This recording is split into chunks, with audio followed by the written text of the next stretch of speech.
this is Jordan, aka Mary Helsing, and I'm back with some new questions depending on a certain theme, and today's theme is Harry Potter. Now, I am really excited about this because I've always wanted to ask some questions involving Harry Potter because not only is Harry Potter part of my childhood, but it really is part of my adulthood too. So I thought, just to celebrate that Harry Potter is coming back this year with brand new stories and new movies like Fantastic Beasts and Where to Find Them, I'm gonna ask some questions depending on a certain theme, so let's get started. I'm sorry, I'm a little excited right now. Okay, here we go. Oh, by the way, check out this Ravenclaw new case. I've upgraded into book colors, and I'm wearing movie colors. I always call the movie colors Hanukkah. Question 1, favorite book. Now, I've read all the books and I've seen all the movies. Now, if I had to pick my favorite book, it would have to be The Goblet of Fire Part 4.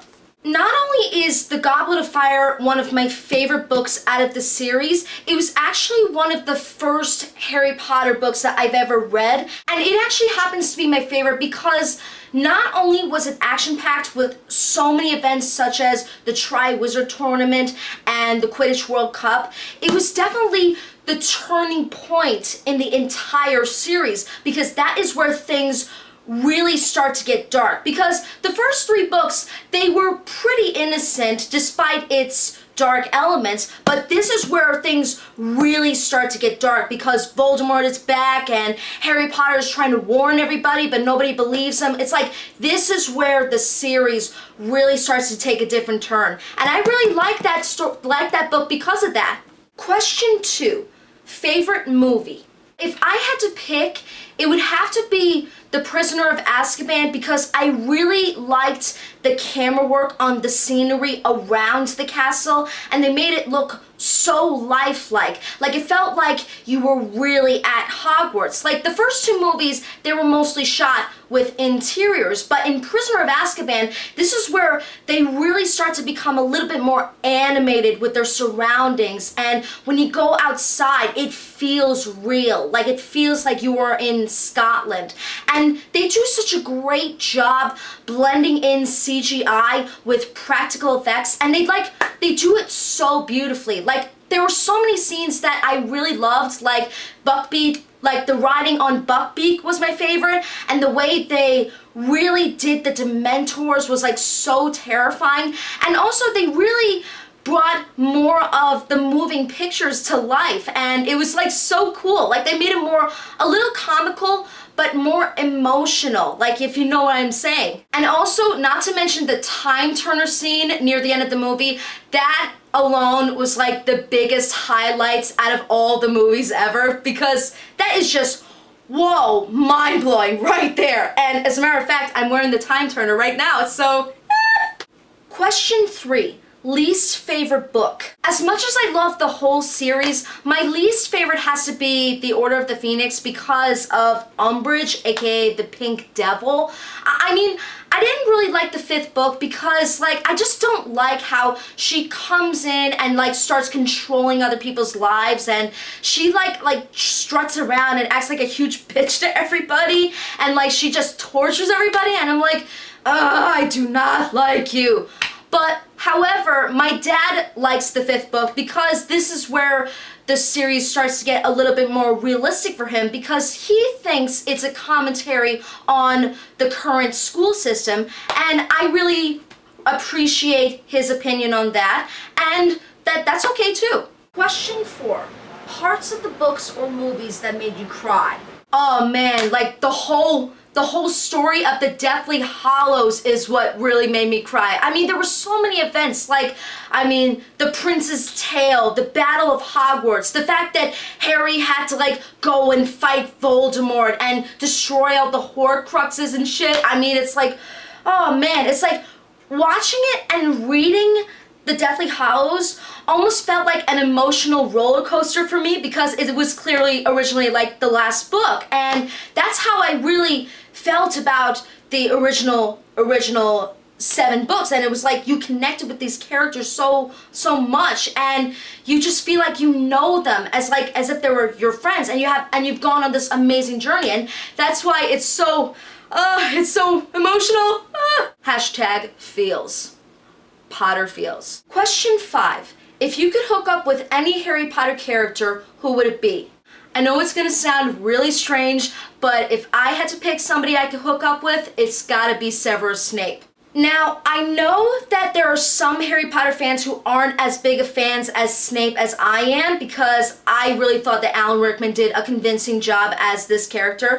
But yes, I know some Harry Potter fans don't like him because he's such a dick to everybody, including Harry and his friends and the staff and Dumbledore and everybody else. But the reason why me and him would click is because even though Snape can be such a hard ass to everybody, I mean, he was a really complex character to begin with, and he's always been my favorite character, one of my favorite characters ever since I was a kid. I mean, we could totally click because we both have huge amounts of sass. Well, I mean, he's more snarky, whereas I'm more like I'm a sass master. But we would still click because emotional wise, because we both care about everyone and everything, if you know what I mean. And also Alan Rickman did a great job playing him, and he kind of made him a little sexy, if you know what I mean. Question 6, favorite character. My favorite would have to be Luna, because she really is the embodiment of childhood innocence, and also she too is very brave, and she thinks outside the box, and she sticks up for herself.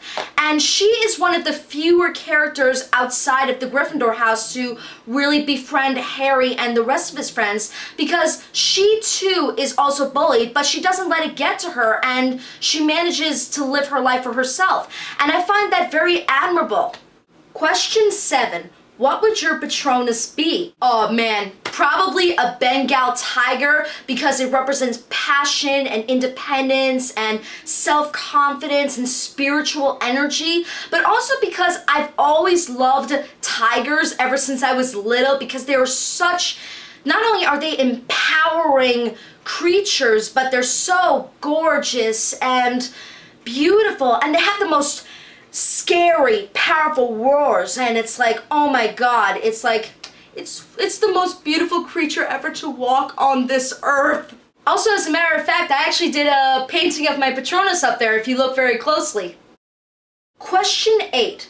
If you could have the Resurrection Stone, the Invisibility Cloak, or the Elder Wand, which one would you choose? I'm gonna have to say Invisibility Cloak, because I could definitely do many things with it. I mean, I could definitely use it to spy on other people, or if I'm in like a very dangerous situation, or if I don't really want to talk to people I don't like, I could just put it on and just sneak away very quietly so that nobody would notice. I mean, the Invisibility Cloak is definitely the most fun out of all the Hollows, because like the Elder Wand, I would like that one, but I already have my own wand. And Resurrection Stone, it looks cool, but it feels very depressing. So, Invisibility Cloak for the win. Question 9. What house would you be in?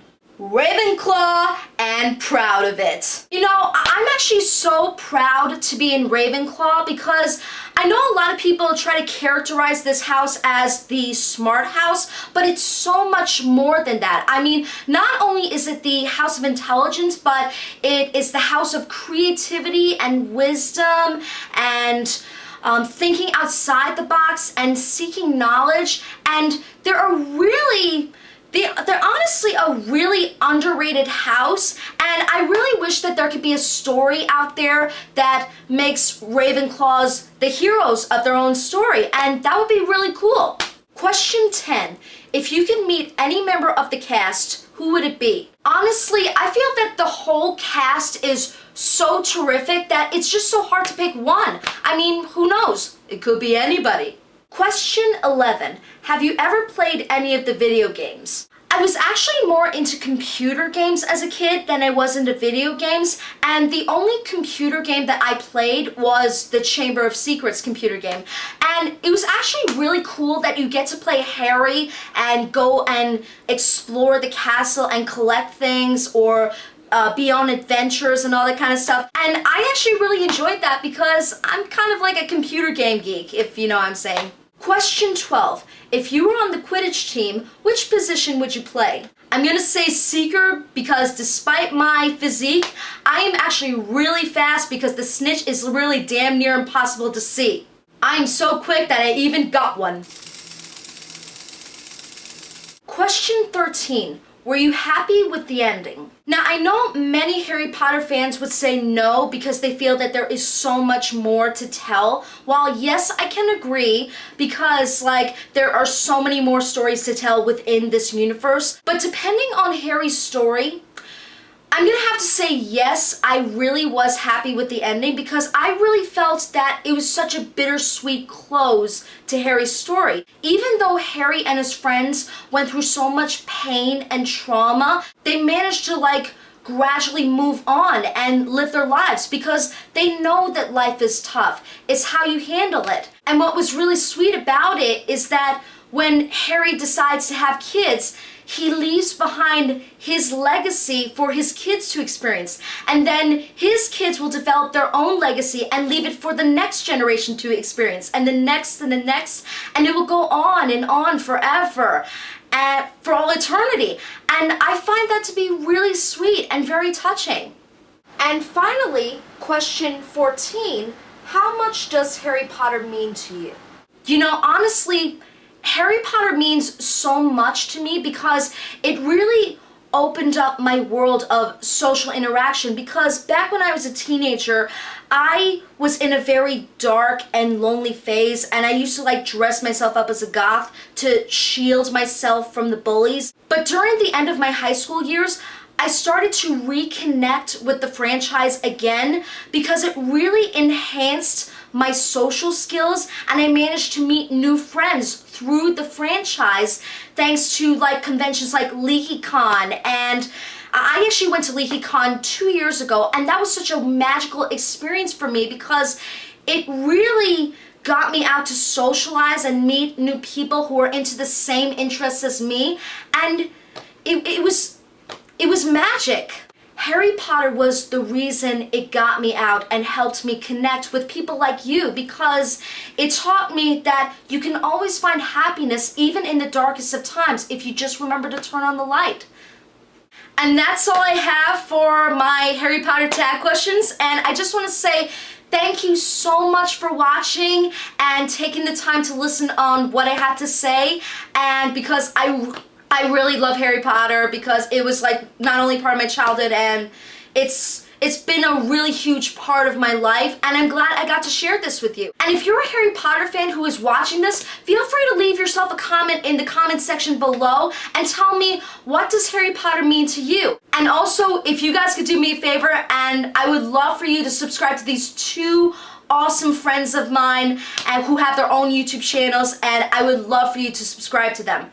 The first person I would love for you to subscribe to is Vladimir Snape. He is a well-known Snape cosplayer in the Harry Potter community, and he plays him so well. And not only is he a great, convincing cosplayer, he has his own 80s rock band, and he's also an advocate for feminism, anti-bullying, and equal rights. And he's a really awesome person, so please subscribe to this guy.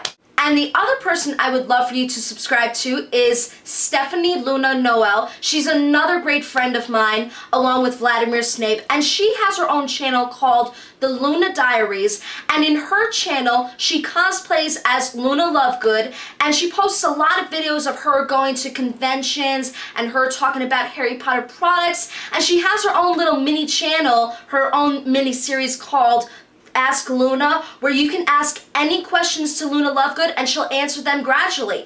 And she's a really sweet girl, and so is Vladimir Snape, and feel free to subscribe to both of these people, and I would love for you to do that. And also, don't forget to subscribe to this channel for more content in the future. So until then, mischief managed.